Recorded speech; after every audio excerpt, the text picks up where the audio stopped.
station, I saw you walking by. I completely lost my concentration, you know. You really caught my eye. Ano gusto nyo? Saan gusto nyo? Thank you so much. Hindi naman ako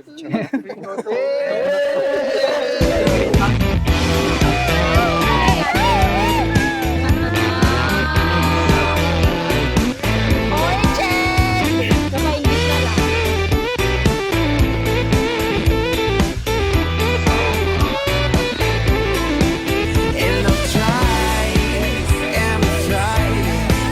but no words can describe it. Yeah, I'm trying, but no words can describe the way I feel about you, baby. The way I feel about you.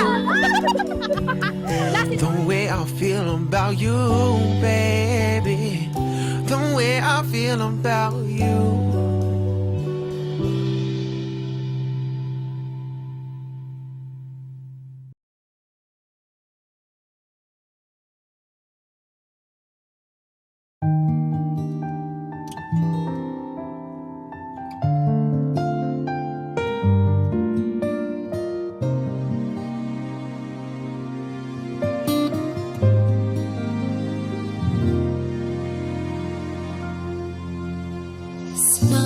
Nagkakilala kami, college na. Kasi, naging magkaklase kami.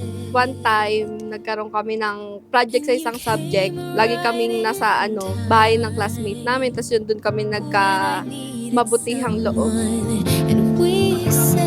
Praise God. Pwede po bang palakpakan natin ang Panginoon? Sige po. Hallelujah.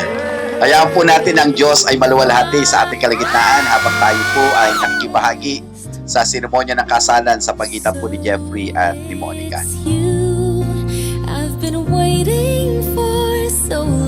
Lagi niyang binibabe nun pero di ko naman siya gusto nun. Kaya sa one day, bilang unti-unti ko nang naramdaman na parang napapall na rin ako sa kanya.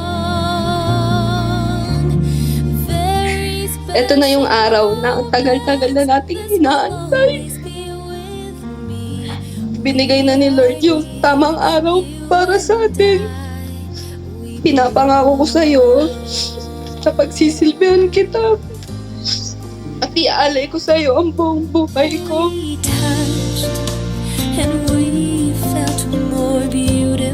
Today, in front of the important people in our life, our families, our friends, co-workers, and especially to God.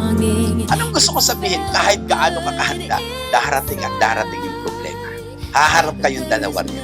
At ito yung kagandahan nitong pangalawang bagay na gusto ko alalahanin ninyo. Mahalagang anyayahan si Jesus sa iyong ugnayan bilang mag-asawa because Jesus is the helper of the home.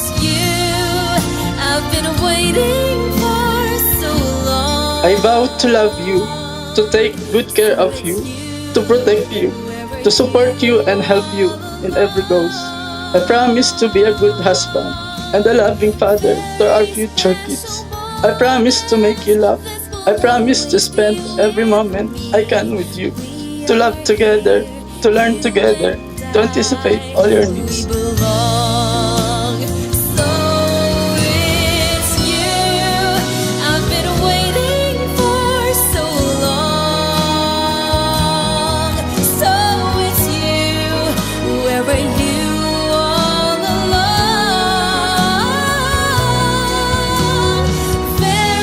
Mahal, pangako na palagi kitang pipiliin kahit anumang sitwasyon.